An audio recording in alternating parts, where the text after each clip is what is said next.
প্রথম এক, madness and civilisation গ্রন্থের লেখক কে? ম্যাডনেস অ্যান্ড সিভিলাইজেশন গ্রন্থের লেখক হলেন মিশেল ফুকো। মিশেল ফুকো, এটা প্রথম সাধারণ মানুষের নিয়ে লেখা গ্রন্থ।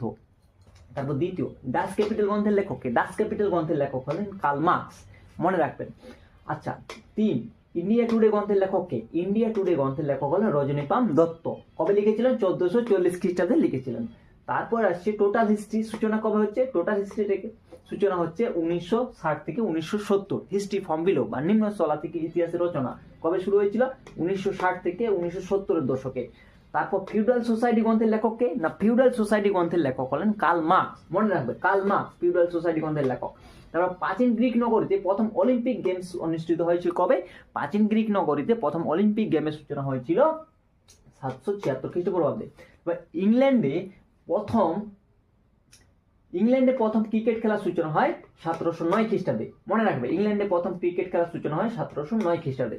তারপর লন্ডনে ফুটবল অ্যাসোসিয়েশন গড়ে ওঠে বা এফএ প্রতিষ্ঠিত হয় 1863 খ্রিস্টাব্দে। লন্ডনে ফুটবল অ্যাসোসিয়েশন বা এফএ প্রতিষ্ঠিত হয় 1863 খ্রিস্টাব্দে।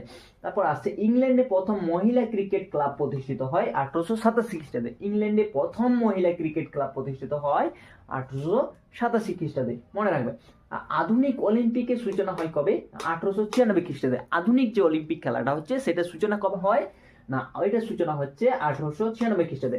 ইন্টারন্যাশনাল ক্রিকেট কনফারেন্স বা আইসিসি গড়ে ওঠে কবে? ইন্টারন্যাশনাল ক্রিকেট কনফারেন্স বা আইসিসি গড়ে ওঠে 1989 সালে। 1989 সালে। উইমেন ক্রিকেট অ্যাসোসিয়েশন গড়ে ওঠে কবে? 1926 খ্রিস্টাব্দে।